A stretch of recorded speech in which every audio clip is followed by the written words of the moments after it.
kancaku semuanya dimanapun saat ini berada di 100,8 FM kita aksi acaranya namanya Sersan Mangrasan, serius tapi santai,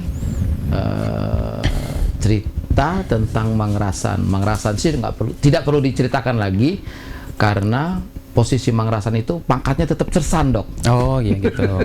Sersan terus. Sersan tuh. Kemana dia pergi dipanggil Sersan dia. Oke semuanya, kancaku nian. Pagi hari ini sesuatu sekali kita kehadiran seorang dokter dari Rumah Sakit Umum Daerah Muhammad Rabain Muara Enim.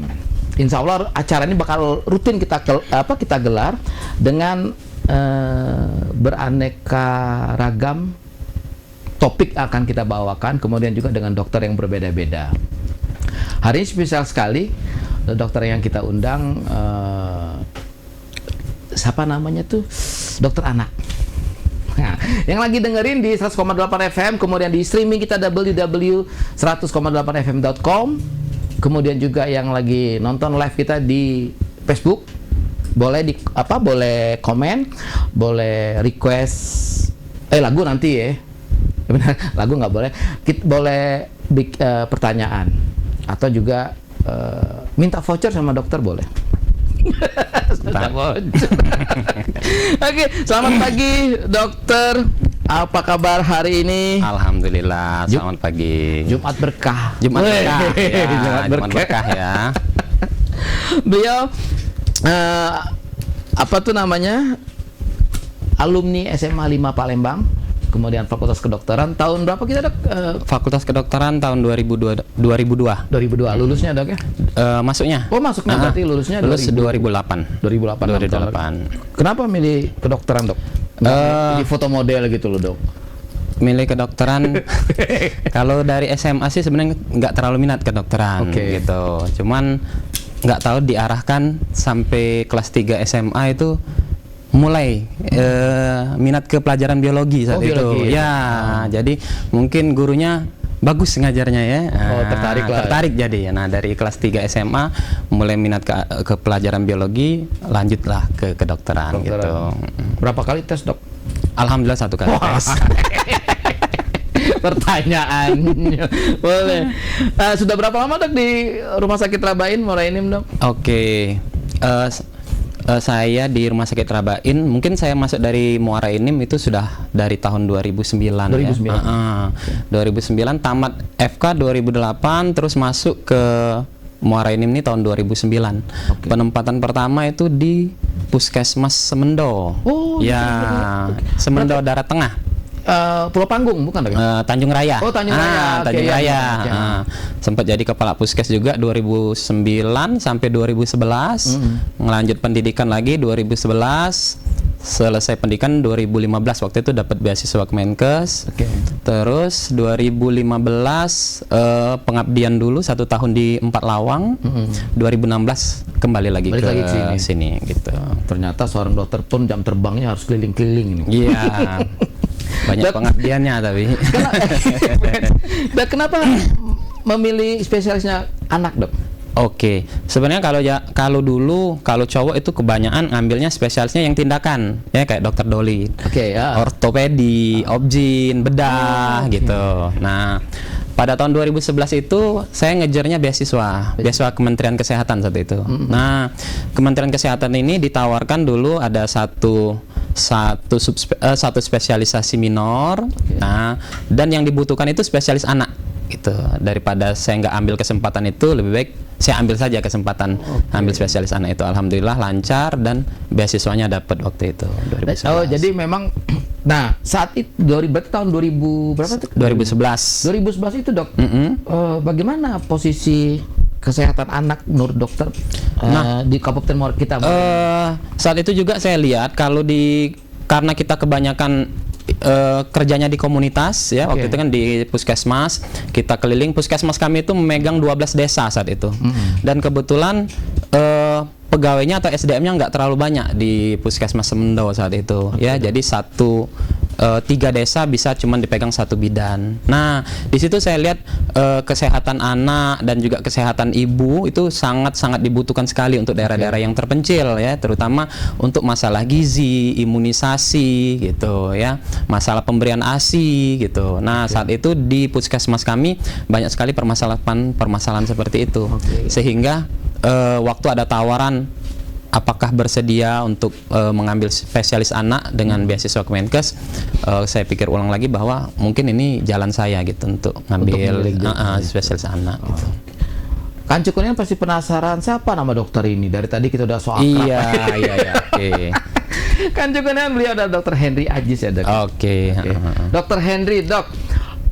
Tanggal 18 November yang baru lalu, Kanca Kunian, beliau ini baru saja mendapatkan penghargaan dari Pemkab Muara Enim ya, Dok, Iya, alhamdulillah. Hari Kesehatan Nasional. Kesehatan Nasional. Apa tuh, Dok? Kalau boleh, ini kalau nggak salah Bang Sera ini ya? Iya. Kanca Kunian, kita akan ngulik dokter kita hari ini. Kalau biasanya sehari-hari ngadepin anak, sekarang dia ngadepin host. Kalau anak-anak nakal, hostnya juga nakal nih, Dok. Tenang, Dok, ada yang nakal. Oke, beliau mendapatkan satu penghargaan dari Pemkab Muara Enim karena inovasi beliau. Tanggal 18 kemarin penghargaannya, Dok. Oke, Dok, bisa diceritakan sedikit, Dok? Jangan sedikit, Dok. Banyak ya harusnya. Oke. Sampai maghrib, Dok, kita, Dok. Iya. Silakan, Dok.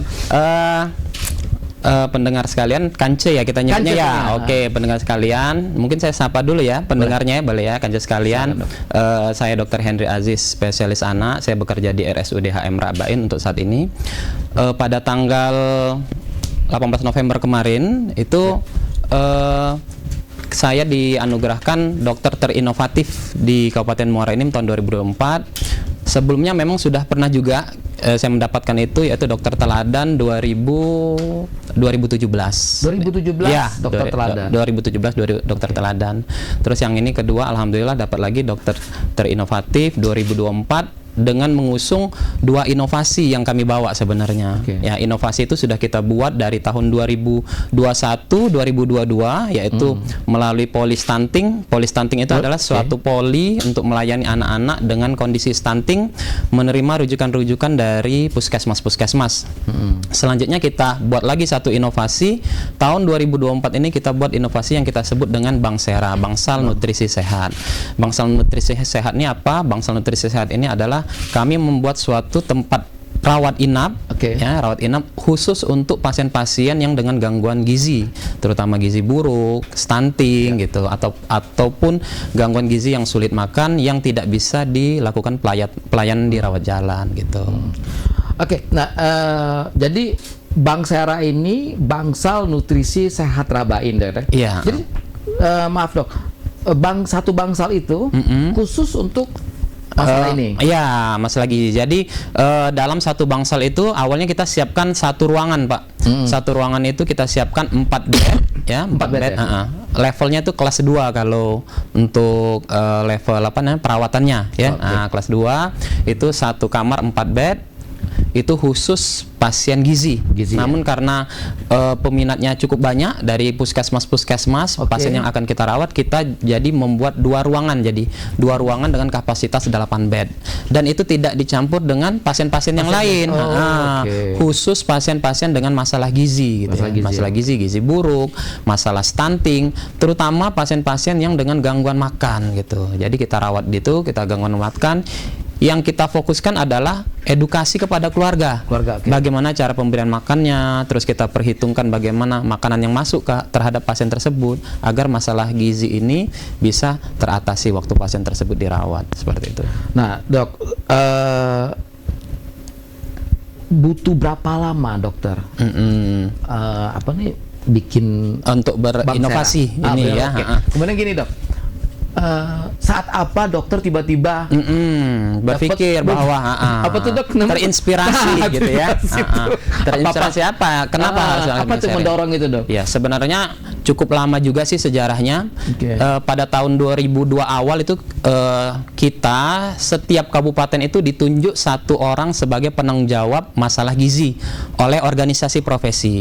Organisasi profesi kita yang kita sebut IDAI, ya, IDAI cabang Sumatera Selatan menunjuk mengeluarkan SK, ya, nama-nama dokter spesialis anak yang menjadi penanggung jawab masalah gizi di kabupaten tersebut. Nah, untuk Kabupaten Muara Enim ini saya ditunjuk menjadi penanggung jawab masalah gizi. Saat itu terutama masalah stunting dan gizi buruk gitu. Nah, saat itu kita juga dilatih langsung oleh Profesor Damayanti yang dari Jakarta FKUI, ya, RSCM, Prof Damayanti. Kita dilatih cukup lama sampai 6 bulan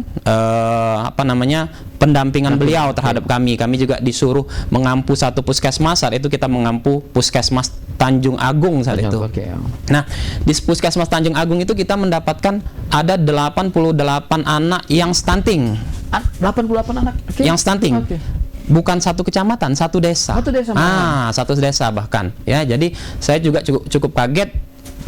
Cukup banyak ternyata permasalahan masalah gizi ini di Muara Enim. Nah, dengan pendampingan tersebut kami dalam waktu 6 bulan bisa meloloskan 50%-nya yang bebas stunting dalam pendampingan terus menerus, ya. Jadi ada 40 anak yang sudah lolos stunting. Nah, 40 anak ini masih ada permasalahan yang tidak terpecahkan gitu, ya. Sebagian besar 40 anak ini dari keluarga yang memang edukasi atau ekonomi yang rendah atau dengan pendidikan yang rendah, ya. Walaupun kita sudah edukasi di poliklinik, sampai di rumah orang tuanya nggak ngerti harus mau melakukan apa gitu. Nah, disitulah inspirasinya. Oh, berarti kita harus buat suatu pelayanan rawat inap sehingga membawa orang tuanya ke rumah sakit dan anaknya di rumah sakit, dan kita pantau selama 24 jam gitu. Dengan melakukan edukasi kepada orang tua, bagaimana cara pemberian makan yang benar, apa saja yang dilakukan, ya. Bahkan bagaimana cara membuat susu pun gitu. Mencampur susu pun ada yang warga kita ini kurang paham gitu, ya. Nah, sampai sedetail itu kita ajarkan. Nah, Bang Sera ini lebih menekankan di situ edukasi terhadap orang tua terhadap pemberian nutrisi anaknya gitu. Jadi gara-gara itu, Dok, ya? Iya, terinspirasinya. Jadi. Nah, Dok, bagaimana cara dokter? Tadi kan dokter ada kita mengedukasi orang tua yang kemudian di satu desa hampir 80 anak, 88 anak yang penglihatan dokter, faktor utama selain orang tua, ekonomi, apakah ada gini loh, Dok, maksudnya kadang-kadang orang mohon maaf kalau saya salah, biarlah. Apa tuh pembiaran. Pembiaran itu. Penelantaran gitu. Atau mungkin dia orang tuanya sibuk. Itu apakah juga salah satu faktornya, Dok? Ya. Jadi memang untuk masalah gizi ini dua hal yang utama sebenarnya. Satu, otomatis pemberian makan gitu. Yang kedua adalah penyakit yang menyebabkan. Nah, untuk masalah pemberian makan ini bukan hanya makanannya nggak ada, kadang juga makanannya ada tetapi si orang tua ini nggak mengerti cara pemberian makan yang tepat.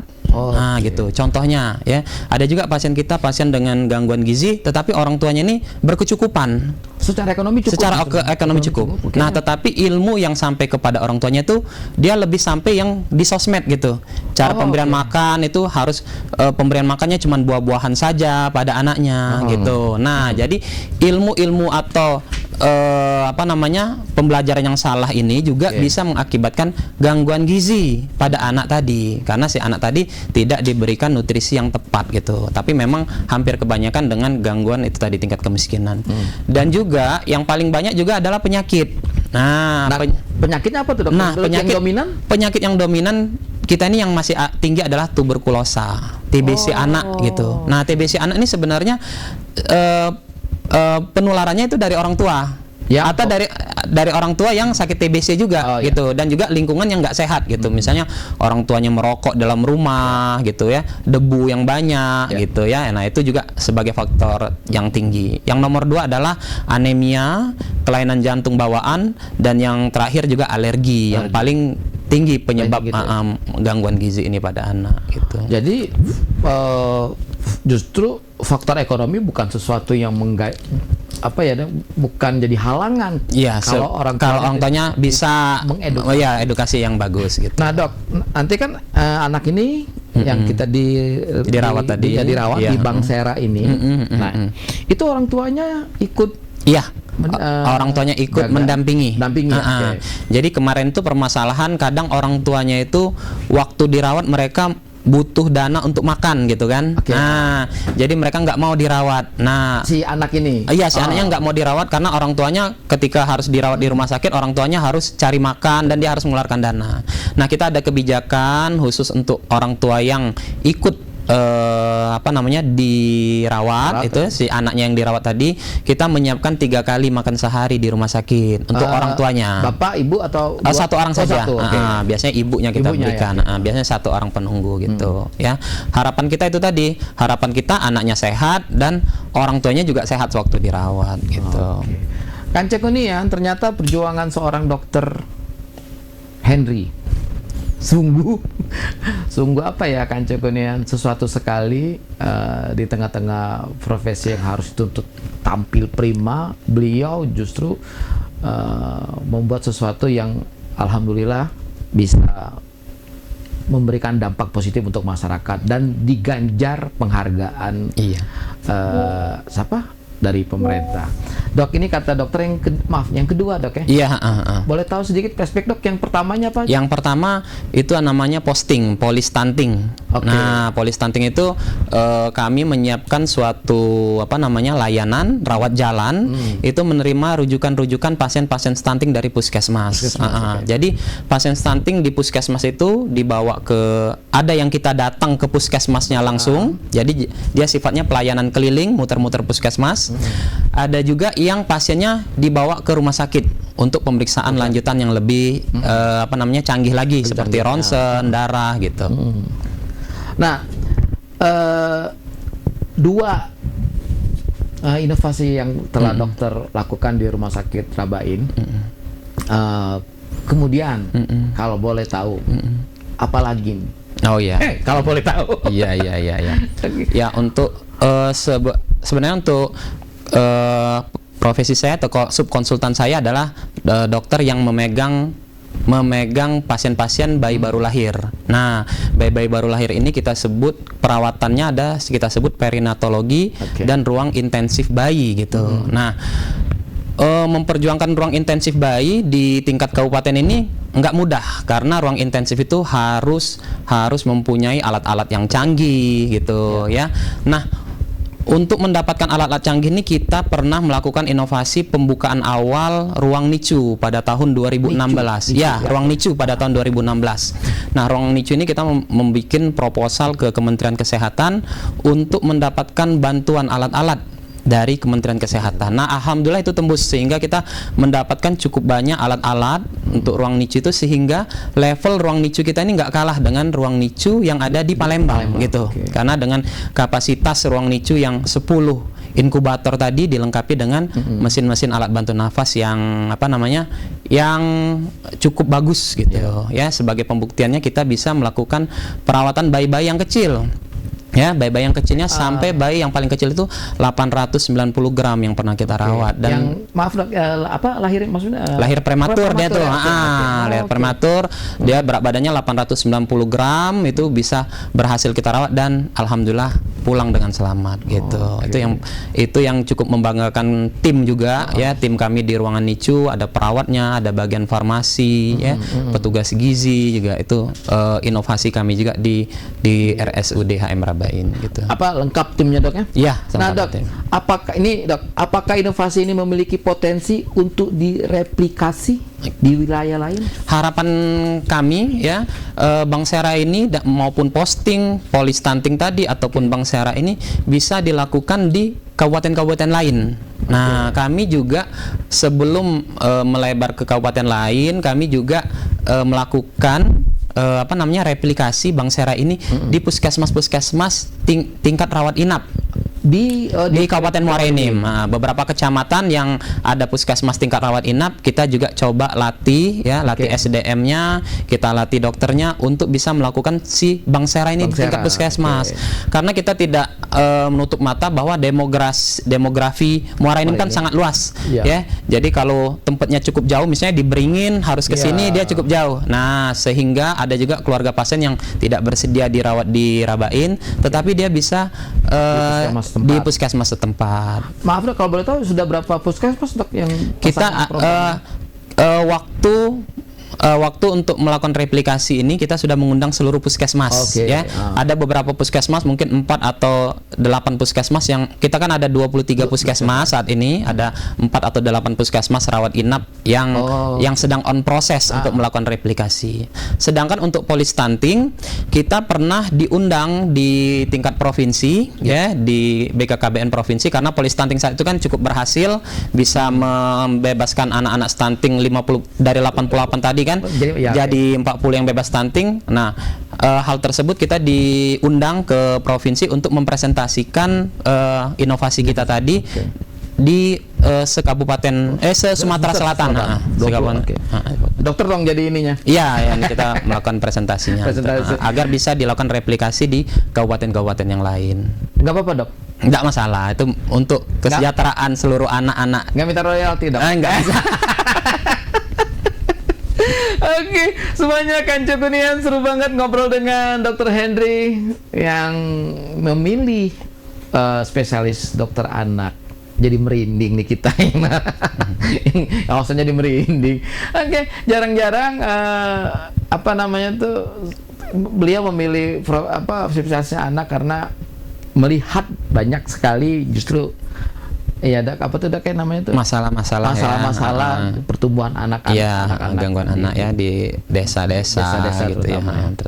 Oke semuanya, Kanca Kunian jangan kemana-mana, nanti kita ngobrol seru lagi dengan Dr. Henry, pencetus Bank Sera dari Rumah Sakit Rabain Muara Enim. Tanggal 18 November kemarin beliau mendapatkan penghargaan dari Pemda Muara Enim.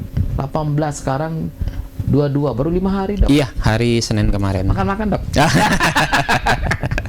Baru kenal sekali dok.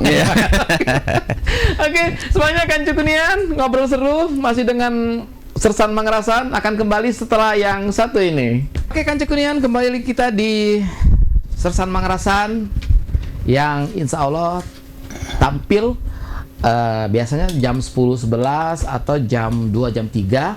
Kemudian kita selalu mengundang para narasumber beraneka ragam profesi, sehingga semakin banyak kita membuka menambah wawasan untuk kita semuanya, untuk Kanca Kunian dan juga untuk kami yang ada di sini.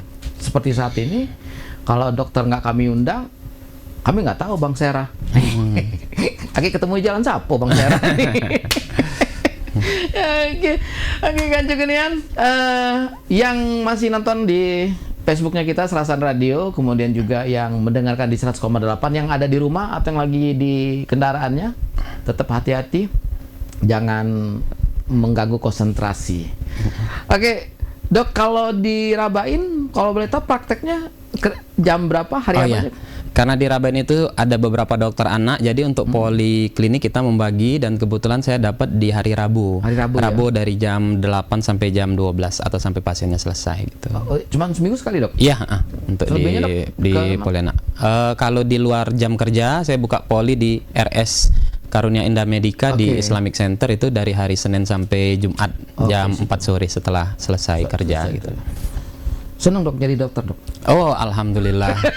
Yang membanggakan adalah jadi dokter itu bisa bermanfaat lebih banyak ya untuk masyarakat gitu. Walaupun kita berada misalnya di desa atau kita di mana gitu, bisa memberikan profesi, memberikan apa sesuatu dari profesi kita gitu. Pertanyaannya ini nih dok ya? Iya.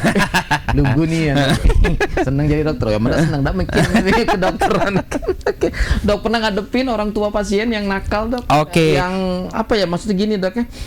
Mungkin dokter pernah ngadepin pasien orang tua yang kita edukasi, yang kayak tadi dokter cerita, malah pinter laku dari kamu, tuh laku daripada kamu. Pernah dok kayak gitu? Jadi ini pengalamannya ya, mungkin 3 minggu atau 4 minggu yang lalu di pasien yang Bang Sera ini.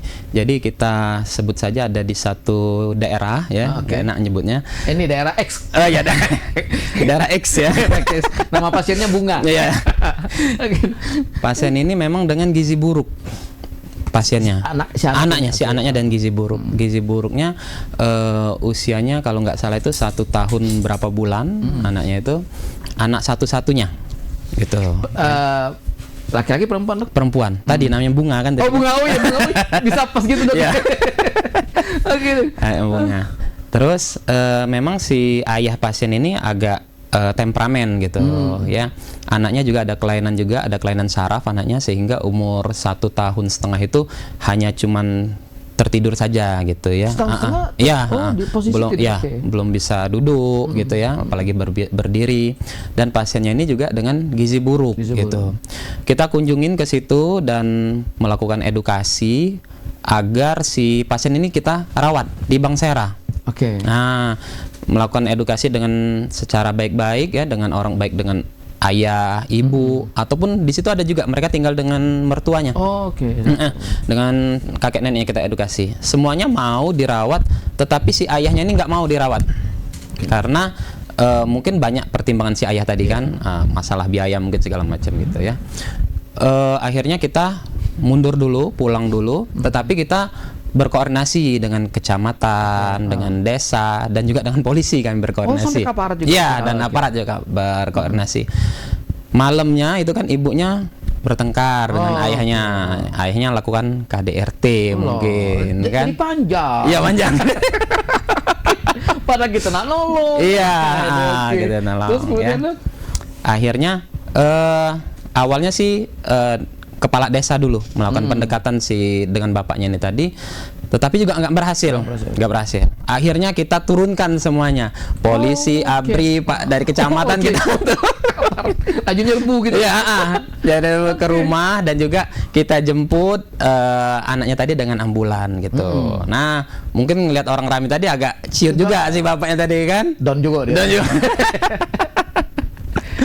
Alhamdulillah. Akhirnya bapaknya tadi mau, mungkin entah mau terpaksa atau berubah pikiran gitu kan. Nah, anaknya diantar dan dirawat mungkin selama 4 hari di Bang Sera, dan anaknya ini menunjukkannya tuh signifikan. Dalam waktu 1 minggu itu dia bisa naik sampai 0,5 kilo gitu. Nah, anaknya kan gizi buruk tadi kan. Nah, melihat hal itu orang tuanya ini terharu gitu. Si ayahnya tadi terharu kan. Akhirnya ayahnya nelpon ibunya, bilang pokoknya ada kayak gitulah drama gitu kan. Maaf dok, justru yang waktu pertama yang dampingin si anak ini ayahnya? Enggak, ibunya. Oh, ibunya. Ibunya yang ke rumah sakit kan. Ayah nggak mau. Ayah nggak mau ke rumah sakit. Masih jual mahal ya. Tapi akhirnya waktu menjemput pulang itu ayahnya langsung yang menjemput gitu. Karena dia melihat ada hasil gitu kan. Nah, gitu. Mungkin selama ini kita nggak bisa menyalahkan juga. Mungkin ayahnya melihat ibunya sudah beberapa kali berobat gitu kan, nggak terlalu ada hasil yang signifikan gitu ya. Jadi dia mungkin banyak sekali pertimbangannya. Nah, begitu juga pasien-pasien kita mungkin banyak kita yang akan menemui seperti ini gitu ya. Jadi pertimbangan-pertimbangan orang tua itu untuk mencari pengobatan atau untuk merawat anaknya itu sangat besar sekali gitu ya. Jadi untuk memikirkan apakah biaya gitu ya. Tetapi Bang Sera ini alhamdulillah semuanya itu ditanggung oleh pemerintah, tidak ada biaya yang dikeluarkan gitu. Ini itunya Kanca Kunian tuh ingat dokter ngomong apabila biaya ditanggung oleh pemerintah. Oleh pemerintah. Jadi kalau misalnya tetangga Kanca Kunian, tetangga yang 1-2 rumah ataupun di lingkungan sekitar menemukan pasien gizi buruk seperti ini atau gangguan gizi, hubungi aparat setempat ya dok ya. Puskesmas, petugas gizi untuk diantar ke rumah sakit Tabain. Nanti yang nanganin dokter Henry. Iya, mungkin waktu itu juga beberapa 1 bulan yang lalu mungkin ada yang viral ya. Nah, yang viral di Gelombang waktu itu ya. Itu yang serunya dok. Pasien gizi buruk yang viral di Gelombang. Itu juga kita rawat di Bang Sera ini ya. Waktu dia pulang pasien ini kan umurnya sudah hampir 2 tahun. Ya. Dengan berat badan cuma 4 kilo. 2 tahun 4 kilo. Nah, Iya. Dok, kalau 2 tahun tuh yang normal berapa, Dok? 12 kilo. Ya, jadi 9 memang kilo. iya gapnya kan. 4,8 waktu dia Oke, lahir. maaf, Dok. Kalau tadi usia berapa tadi, Dok? Usia 2 tahun. 2 tahun itu yang Normalnya 12 kilo. 12 kilo. Kalau 20 tahun, Dok? Kalau 20 tahun kalau diet 30 kilo. Oke. Kalau tidak diet 80 kilo. Ngapa ini berat ini besarnya? Nah, hobi kan. Iya. Ini kan. Suruh diet dah kalah kan ini. Oke, Dok, jadi usia anak 2 tahun itu yang normal adalah 12 kilo, sedangkan sementara pasien si tadi anak ini 4 kilo. Jadi pasien tadi cuma tinggal tulang kan. Waktu kalau kita mungkin videonya kesebar kan? Ada, Ah, kesebar. ya kan? Dapat, dapat, Gitu Dok. ya. Maaf, Dok, itu butuh kemarin dokter yang rawat. Iya, Nah, kita itu yang berapa ngerawat. lama, Dok? Nah, jadi setelah kita cari penyebabnya mungkin ternyata kita dapatkan ada penyakit yang melatar belakangi sehingga si anak ini tadi tidak tumbuh dan Tidak berkembang tumbuh, gitu. Setelah penyakitnya kita obati, ya nutrisinya kita berikan dengan optimal, orang tuanya kita edukasi untuk pemberian makanan, kita rawat pasien ini kurang lebih 2 minggu. 2 minggu? 2 mingguan itu kenaikan berat badannya 2 kilo. 2 kilo. Jadi waktu Maaf, dia Dok, pulang yang 6 kilo. berarti ke pasien yang kita bawa tidak bisa jalan, Dok, ya? Yang pasien mana? Yang tadi yang 4 kilo tadi. Oh, yang 4 kilo tadi cuma digendong. Ya, digendong. Iya, Oke. lemah. Tapi waktu dia pulang anaknya sudah ceria, sudah bisa duduk dianya gitu. Nah, ini, Dok. Dokter Henry, dokter anak, bisa gini, Dok. Faktor genetik berpengaruh nggak, Dok? Iya, iya. Maksudnya gini, atau pertanyaannya adalah kita bisa melihat ini anak akan bertumbuh, akan apa tuh? Iya. Tumbuh tingginya gitu ya. Itu dari berat usia berapa, badannya. Dok? Misalnya kalau dari ini Iya. anak nih bakal ada sakit. Sebelum anak itu dilahirkan, kita sebenarnya sudah bisa menghitung potensi Oh. genetik tingginya gitu. Dari mana? Dari tinggi ayah dan tinggi ibu gitu. Andai kata nutrisinya tercukupi dengan optimal, dia akan meng-catch up tinggi genetiknya tadi. Jadi tinggi genetik itu nanti ada range-nya gitu ya. Dia bisa meng-catch up tingginya yang paling tinggi di range-nya tadi gitu. Sebelum anaknya lahir gitu kan. Pasti dalam kandungan ibu. Iya Oke, gitu. Atau sebelum belum ibunya hamil. Jadi kita bisa hitung-hitung kan, oh kalau bapaknya 160, ibunya 150, kita bisa memperhitungkan oh nanti anaknya paling tinggi segini gitu. Itu kita sebut dengan potensi genetik gitu ya, potensi genetik. Tetapi di perjalanannya potensi genetik ini akan kalah dengan lingkungan dan nutrisi gitu. Lingkungan dan nutrisi. Ya. Kalau lingkungan jelek, hygiene jelek, nutrisi yang tidak terpenuhi dengan bagus, akan terjadi apa? Akan terjadi hambatan pertumbuhan yang kita sebutkan weak faltering tadi gitu ya.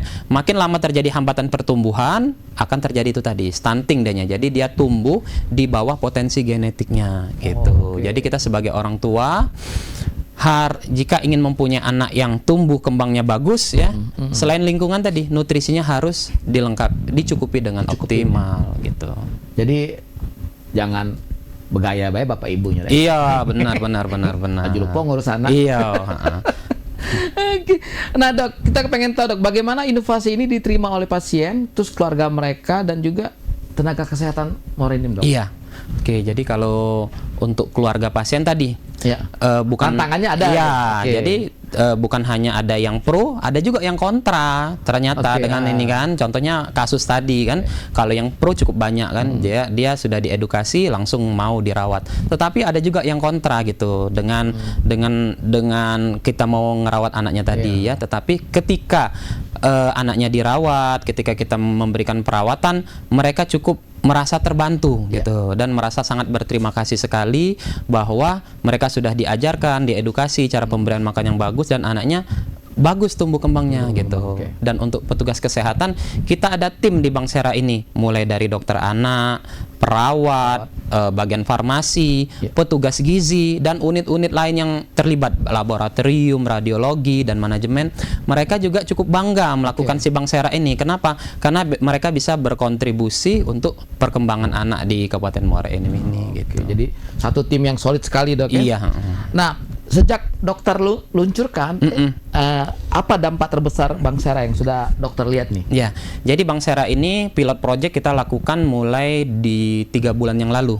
Pilot projectnya ya baru kita lakukan mungkin 3 bulan atau 4 bulan yang lalu. Jadi Bang Sera ini kisaran kita merawat baru 15 pasien yang kita 15 rawat. pasien, oke. Di awal-awal itu jadi full bed kan, kita hanya menyiapkan Karena empat bed tadi ya, kan. Nah, ya. selalu full bed di awal-awal. Tetapi karena peminatnya banyak, kita buat jadi 8 bed. Nah, dari 15 pasien ini alhamdulillah semuanya berhasil kita lakukan perawatan. Apa patokannya berhasil dirawatan? Yang pertama, kondisi pasien mengalami perbaikan yang signifikan baik di berat badan maupun panjang badan. Yang nomor 2 adalah, yang paling penting adalah pemahaman keluarganya. Jadi pemahaman keluarga tentang bagaimana pemberian makan yang bagus, pola pemberian makannya. Tidak sering pasien-pasien Bang Sera ini keluarganya itu belum cukup umur gitu ya, jadi umurnya 20 ke bawah gitu ya, yang mereka belum mengerti bagaimana sih merawat anak yang bagus gitu kan. Nah, di Bang Sera inilah kita lakukan yang nomor 1 yang penting adalah melakukan edukasi kepada orang tua bagaimana cara pemberian makan yang baik dan benar gitu. Karena pernikahan dini tadi, Dok, ya? Iya, ada lagunya ya tadi, tolong diputar pernikahan dini. Lagu bisa, Mbak. Oke, nah Jok, siapa saja nih Jok pihak yang mendukung terus bekerja sama-sama dokter selama ini, Dok? Oke. Pihak-pihak yang bekerja sama, jadi Bang Sera ini saya sangat sadari sekali kalau saya sendirian ini tidak akan berjalan dengan baik gitu ya. Banyak sekali pihak-pihak yang membantu, baik yang di dalam rumah sakit maupun di luar rumah sakit. Untuk di dalam rumah sakit yang saya sebutkan tadi, kita ada dokter, ada perawat, petugas gizi, ada farmasi dan unit-unit lain yang terlibat. Dan juga di luar rumah sakit kita melakukan kerjasama terutama ke dinas kesehatan. Kita lakukan koordinasi dengan dinas kesehatan bagian kesehatan ibu dan anak KIA. Kita kerjasama dengan puskesmas juga, kepala puskesmas. Kita rangkul juga petugas-petugas gizi yang di lapangan, ya, petugas gizi yang di puskesmas maksudnya, ya. Jadi kita nyebutnya petugas gizi lapangan kita sebutnya, dan juga dokter-dokter puskesmas gitu. Untuk apa? Untuk sebagai perpanjang tangan kita ketika pasiennya pulang. Itulah, itulah novelty dari Bang Sera ini, bahwa kita bukan hanya merawat pasien di rumah sakit, kita juga meluncurkan aplikasi sehingga kita bisa memantau pasien waktu dia pulang.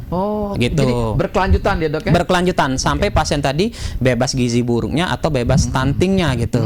Jadi yang akan memantau siapa? Yang akan memantau tadi dari petugas puskesmas, dan juga ada namanya kader KB. Kita kerjasama juga dengan dinas KB gitu. Nah, si kader ini akan melakukan pengukuran penimbangan berat badan, panjang badan setiap hari, dan mereka lakukan report ke kita sehingga kita tahu, oh ini si pasien A tadi ternyata hari ini sudah naik segini gitu.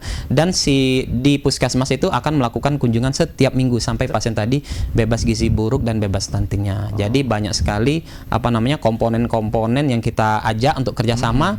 Dan juga tadi seperti tadi desa juga kita ajak gitu kan, camat juga kita ajak gitu, polisi kalau kita menemui kasus-kasus yang saya ceritakan tadi gitu. Agak-agak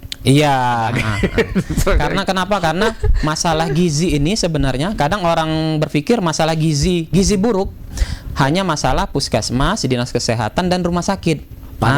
Padahal di undang-undang adalah gizi buruk itu masalah yang harus ditanggung oleh pemerintah secara keseluruhan. Jadi baik ABRI, polisi, kecamatan itu mempunyai tanggung jawab terhadap penentasan gizi buruk. Berarti, Dok, ya, seluruh institusi sudah bahu-membahu ya, Dok? Iya, benar.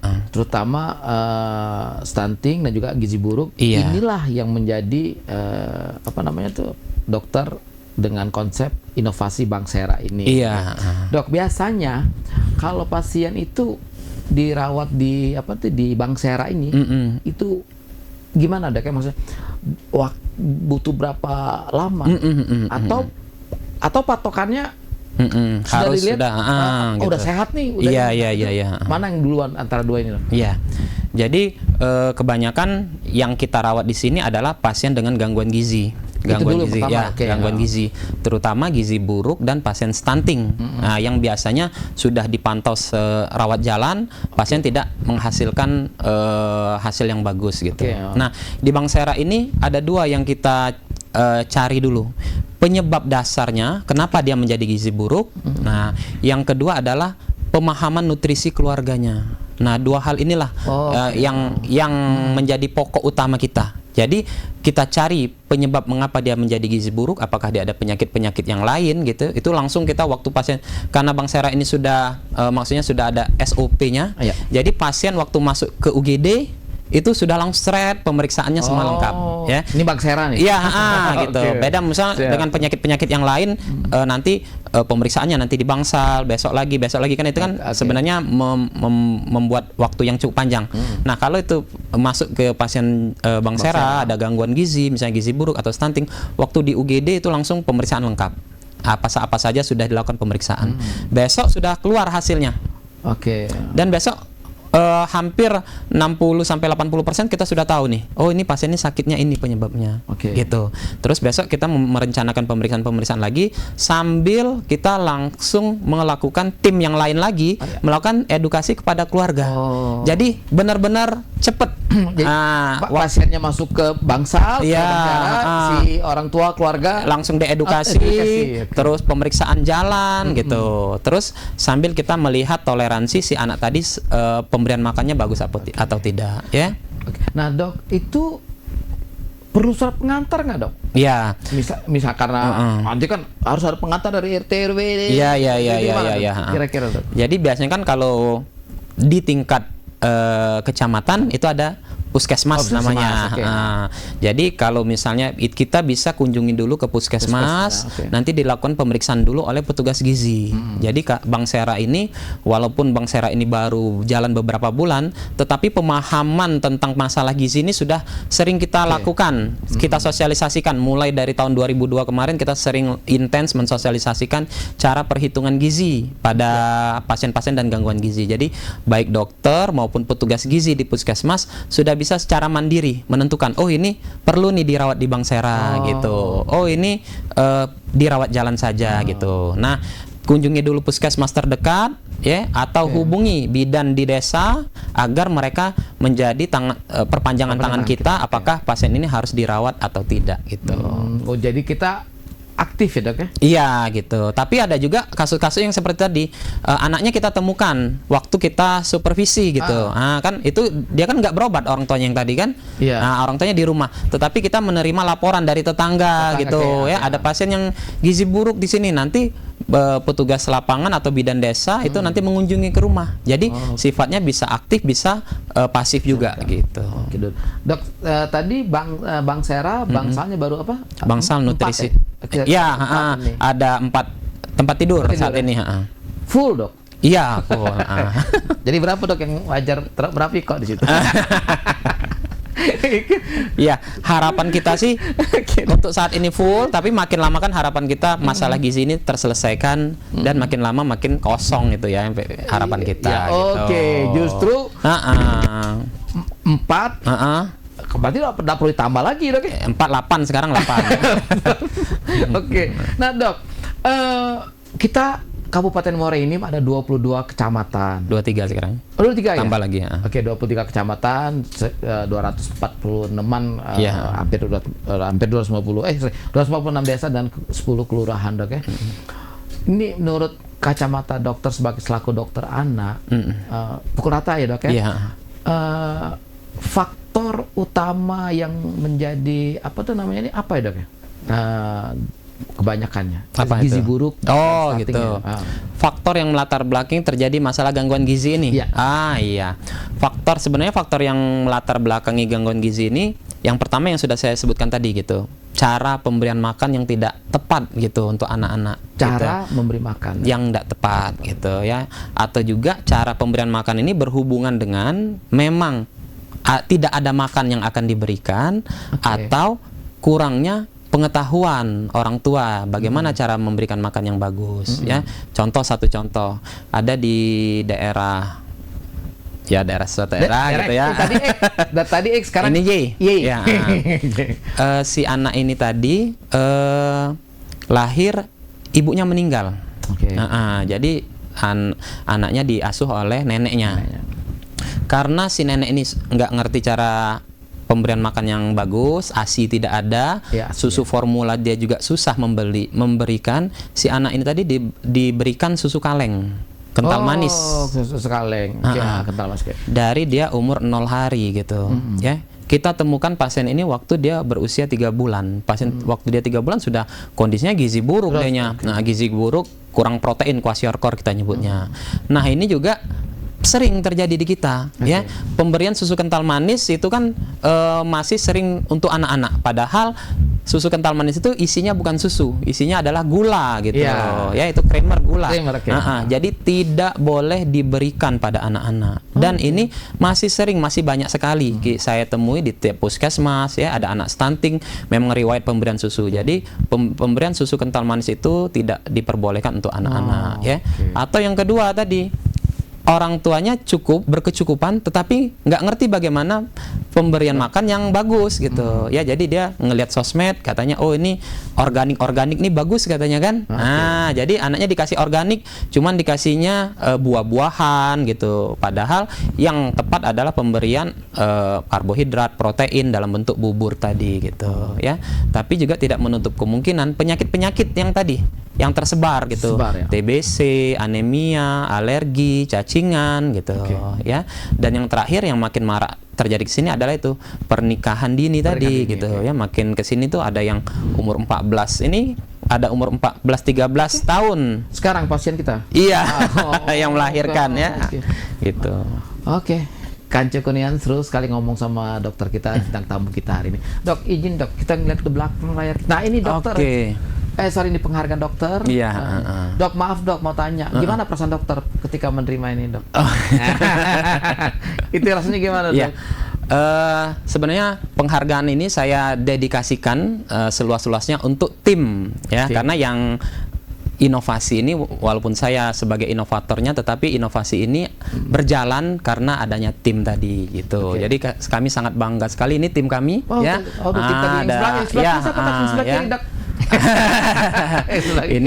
Ini pasien yang pulang, ini waktu kita pelayanan di poli, ya, poli stunting, ya. Jadi ini itunya ya? Iya, logonya. Logonya, ya.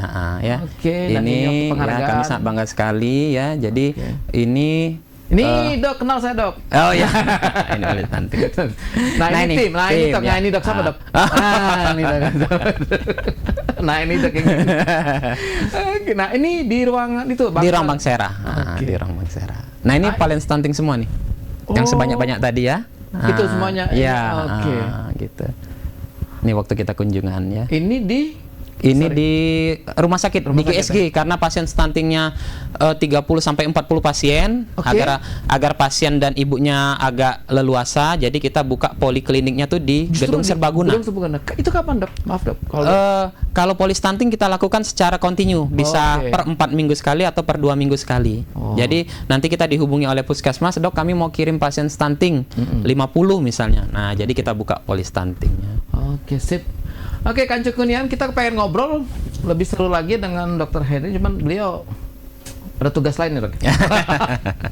Oke, Kanco Kurniawan, dok, ini sesi terakhir kita. Kita kepengen denger apa ya dok, harapan dokter di tahun 2025 mendatang. Kemudian apa nih dok harapan dokter, kemudian ada message pesan dok untuk kita semuanya, para Kanco Kurniawan yang lagi dengerin di 100,8 FM dan juga di live kita Facebook.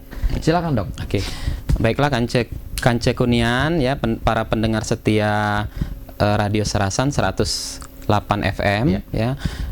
Saya Dr. Henry Aziz berpesan bahwa tugas kita adalah marilah kita jaga kesehatan anak untuk saat ini, karena mereka adalah penerus kita di masa yang akan datang gitu, ya.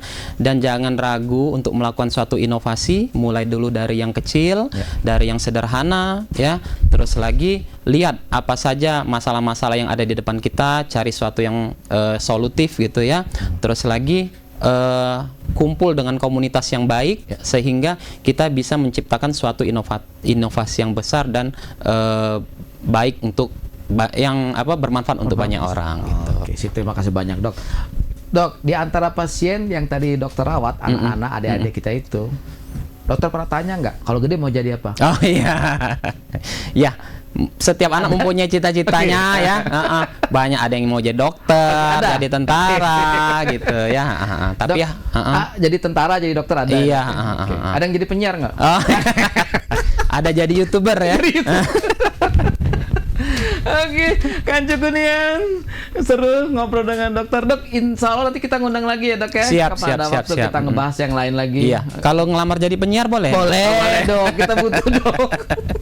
Soalnya penyiar kita bosan dok ngomongin lagu terus. Oh, ya kan? iya. Nggak pernah ngomongin kesehatan. Boleh Karena nanti. kita juga kurang sehat. Oke, semuanya Kancu Kunian, terima kasih banyak yang sudah menyaksikan kita di live Facebook di Serasan Radio. Nanti insya Allah nanti kita bisa kita share lagi informasi bermanfaat di hari ini. Kemudian juga yang mendengarkan di 100,8 FM, baik yang ada di rumah ataupun dalam perjalanan, terima kasih banyak atas segala macam bentuk atensi yang telah diberikan kepada Serasan Radio. Saya di Jianggi, mohon maaf bila ada kata-kata yang salah. Bersama tim produksi ada Niken, Uti, Dian, kemudian Kadayat, kemudian siapa lagi ya kita? Ada 100 orang kayak. Tentunya dengan Kaputra dari Rumah Sakit Umum Daerah Rumah Sakit Umum Daerah Rabain, dan juga dokter kesayangan kita. Ini dok, kalau kita siaran dok, kalau nggak say hey, nggak seru dok. Iya. Oke, dokter mau kasih apa nih untuk siapa nih? Mau kasih apa nih untuk siapa? Untuk pasien anak-anak. Silakan dok. Pasien anak. Salamnya ya. Salam cerita. Oke semuanya, thank you Kancu Kunian, terima kasih banyak. Mohon maaf bila ada kata yang salah. Saya dokter, saya DJ Anggi. Sama kita dok. Iya. Dokter D, saya D juga dok. Sama-sama D. Oke, semuanya pamit undur diri. Terima kasih banyak dan assalamualaikum semuanya. Bye bye.